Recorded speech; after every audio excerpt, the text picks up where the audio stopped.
Et si on expérimentait aujourd'hui? Osons une dictée YouTube. Vous connaissez l'exercice de dictée? Je n'ai pas besoin de vous réexpliquer.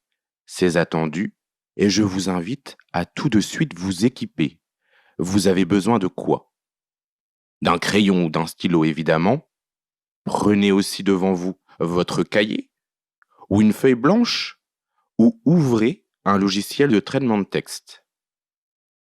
Je vais vous expliquer en 3 étapes comment l'on ira au bout de cet exercice d'orthographe. Si vous n'avez pas encore devant vous quelque chose pour écrire, je vous invite à utiliser le bouton pause de YouTube pour vous mettre en place. 3 étapes. Première étape, je lirai la dictée lentement en lisant 2 fois chaque phrase et vous utiliserez le bouton pause de YouTube pour ne jamais décrocher. Vous en jouerez. Ce n'est jamais possible de le faire en classe. Profitez-en. Deuxième étape. Après une relecture de votre dictée, je reprendrai phrase par phrase les difficultés de cette dictée, sans les révéler complètement. Je vous pointerai du doigt ce que vous devez vérifier, les difficultés éventuelles qui auraient pu vous échapper. Au bout de cette reprise, ce sera à vous de jouer, de vous relire une dernière fois et si vous le désirez, si vous en avez la possibilité, de me photographier votre dictée. Je compte sur vous pour jouer le jeu, ne pas utiliser un dictionnaire ou un moteur de recherche pour connaître la bonne orthographe de certains mots. Ça n'a aucun intérêt. Dans quelques heures, je mettrai en ligne, et c'est la 3e étape, je mettrai en ligne le corrigé de cette dictée que vous consulterez et qui vous permettra de connaître votre nombre d'erreurs si vous en avez commises. N'attendez pas de pouvoir imprimer ce corrigé pour faire l'exercice. L'idée n'est pas de me rapporter une dictée parfaite. L'idée, pour vous, c'est d'identifier, encore une fois, vos potentiels d'erreurs. Ces zones de grammaire qui vous mettent encore en difficulté.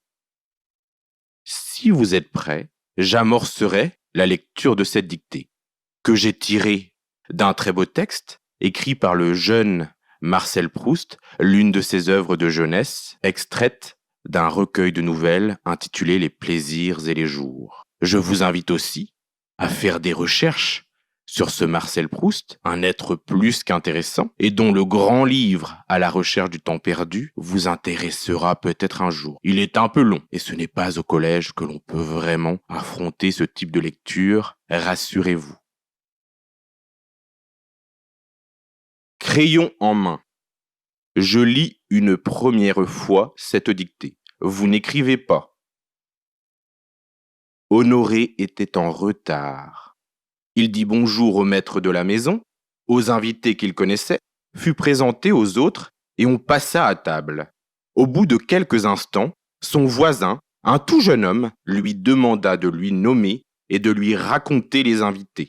Honoré ne l'avait encore jamais rencontré dans le monde. Il était très beau. La maîtresse de la maison jetait à chaque instant sur lui des regards brûlants qui signifiaient assez pourquoi elle l'avait invité et qu'il ferait bientôt partie de sa société. Honoré sentit en lui une puissance future, mais sans envie. Par bienveillance polie, se mit en devoir de lui répondre. Il regarda autour de lui. En face, 2 voisins ne se parlaient pas. On les avait, par maladroite bonne intention, invités ensemble et placés l'un près de l'autre, parce qu'ils s'occupaient tous les deux de littérature. Je vous demande de vous préparer à écrire. Honoré,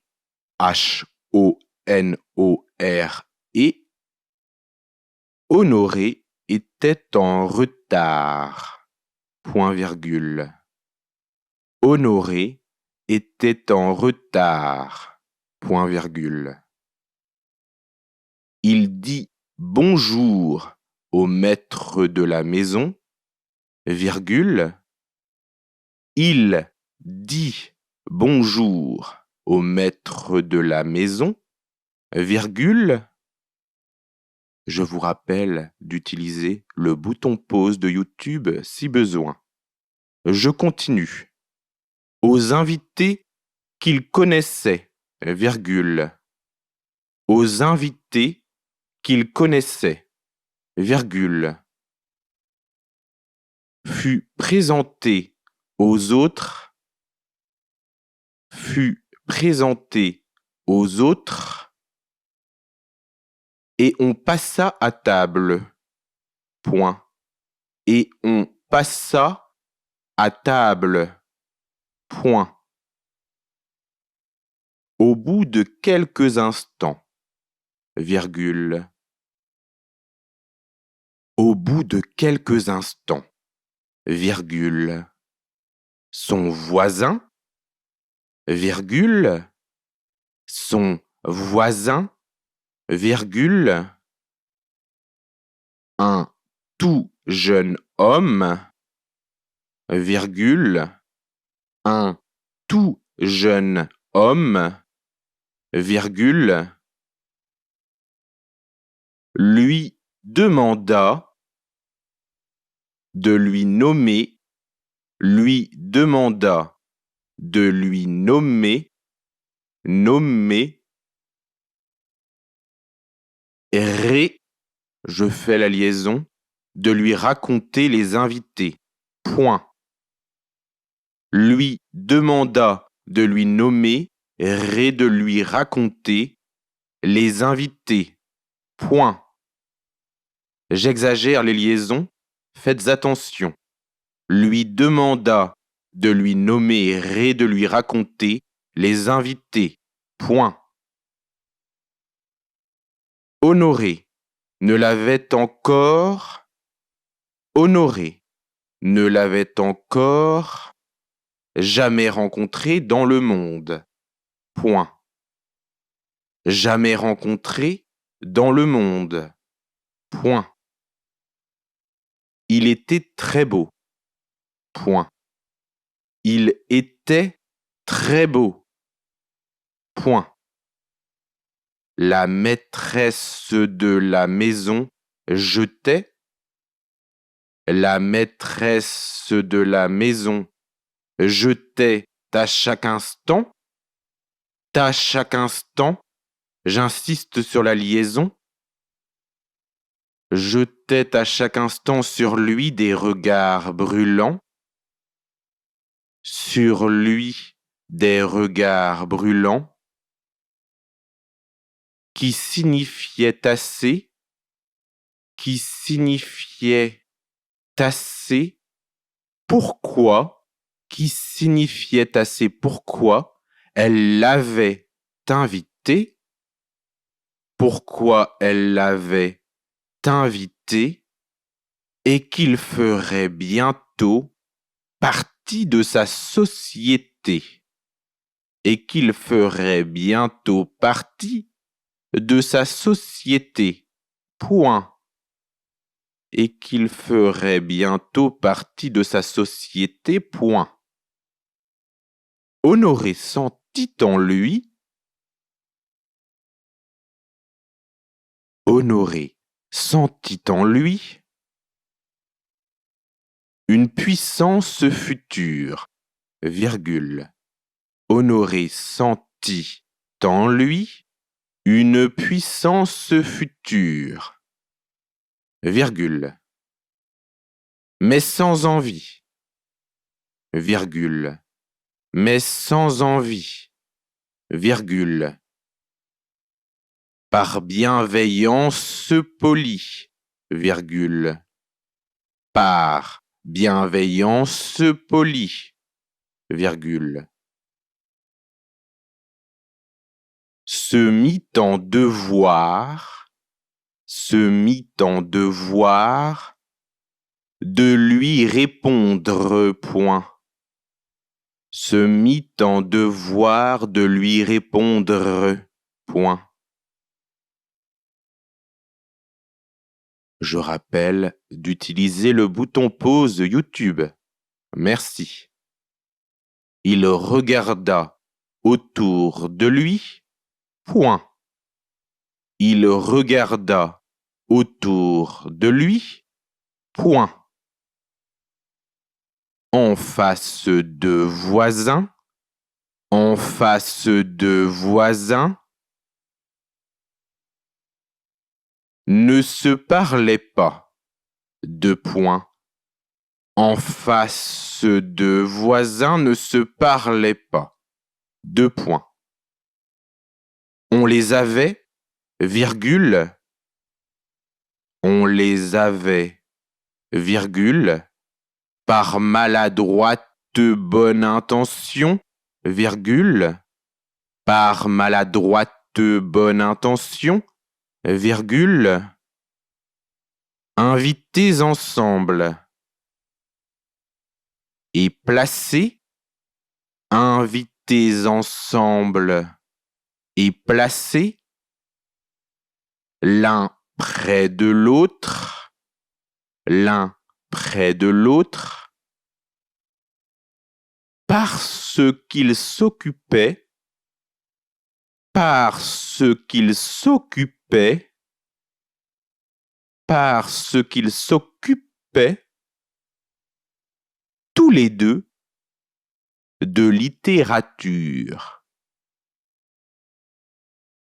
Parce qu'ils s'occupaient, tous les deux, de littérature.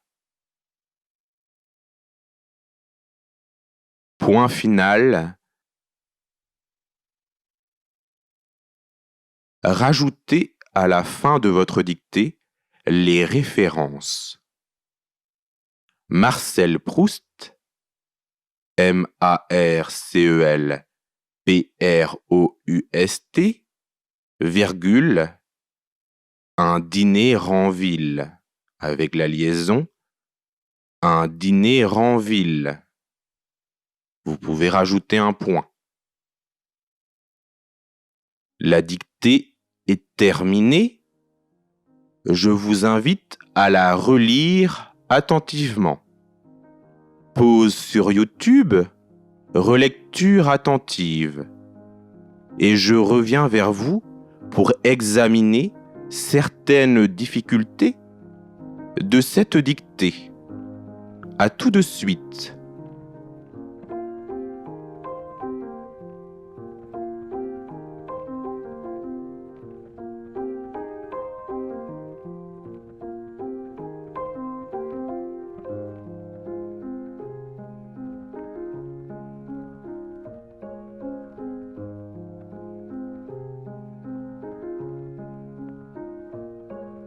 Je crois que l'on peut qualifier cette dictée que je vous ai lue d'accessible.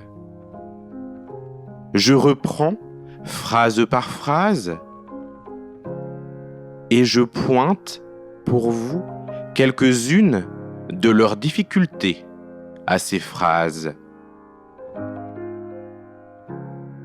Reprenons. Vous gardez bien sûr de quoi écrire avec vous. Honoré était en retard. Était, c'est de l'imparfait. Réfléchissez à la conjugaison de l'imparfait pour la troisième personne. En retard, je précise que le verbe affilié au nom retard donne retarder. Il dit bonjour au maître de la maison. Il y a plusieurs maîtres. Et à maître, il y a aussi un signe à rajouter. Aux invités, la liaison vous indique aussi un pluriel. Qu'il connaissait, qu'il s'est honoré. On réfléchit. Fut présenté. Vous êtes tenté le plus souvent de rajouter un accent affût, réfléchissez bien. Présenter aux autres et on passe ça, on. Il y a le on, il y a le on, Faites le bon choix, s'il vous plaît. Au bout de quelques instants, plusieurs instants, son voisin, un tout jeune homme, lui demanda.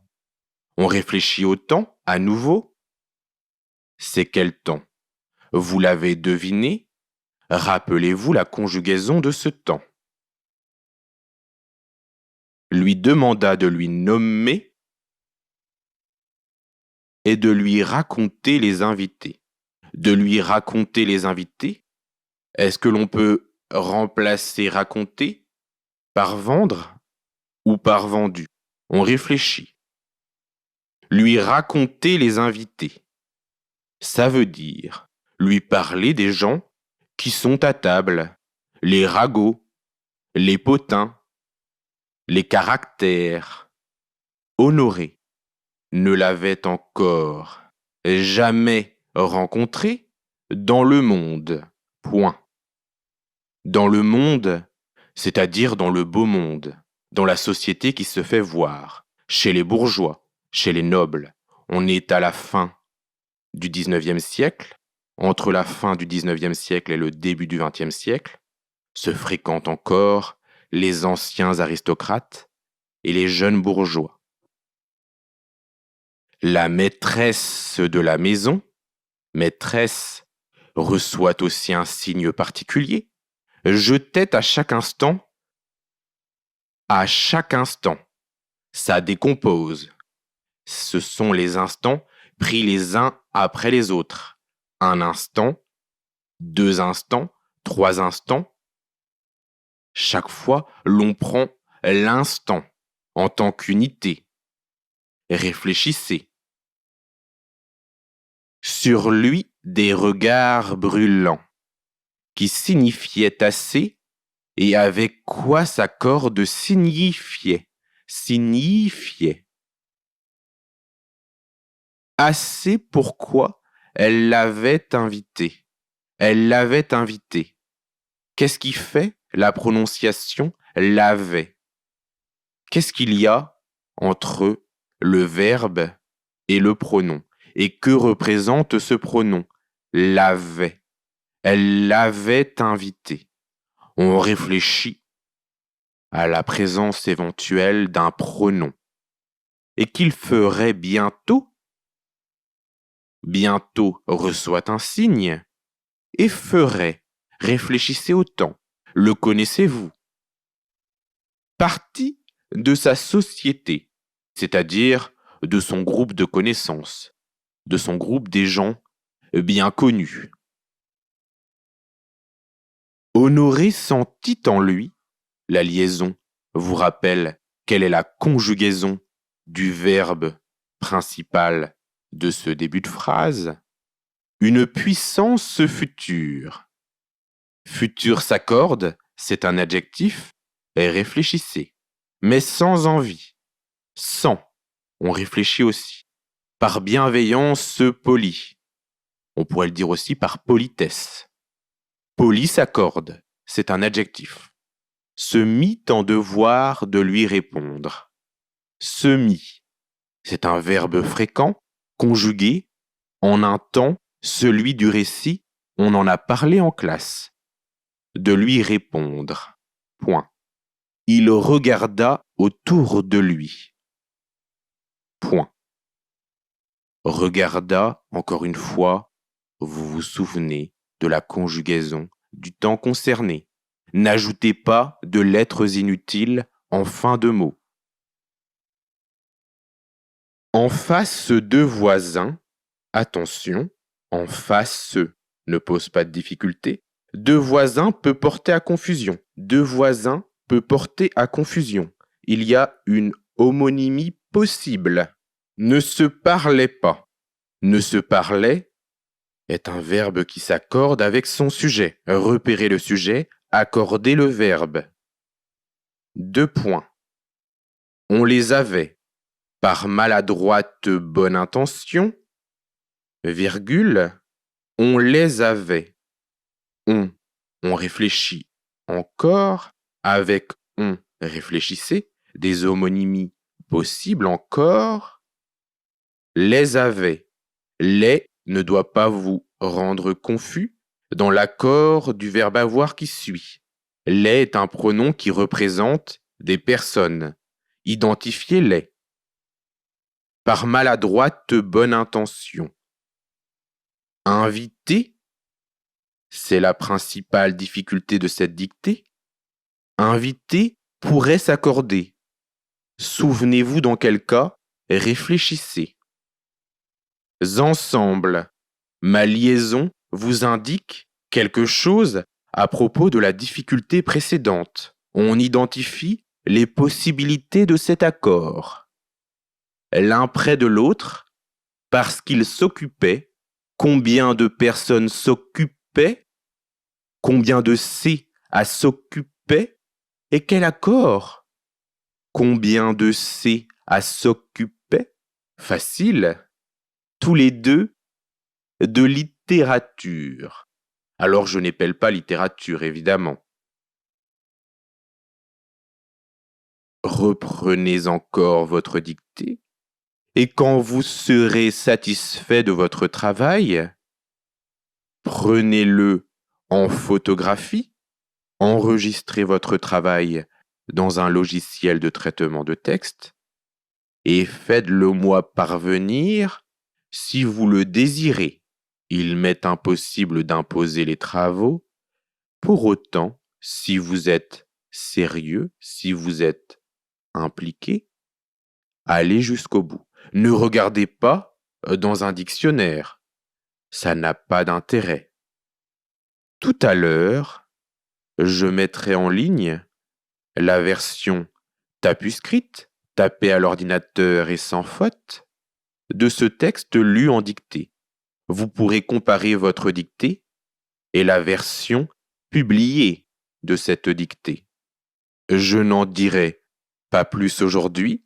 Demain, je proposerai dans un nouveau cours audio quelques conseils d'écriture et je terminerai le cours audio de demain par les lectures de textes que certains d'entre vous m'ont envoyés et qui m'ont ravi. C'était très bien. À tantôt. Ne se rattrape plus.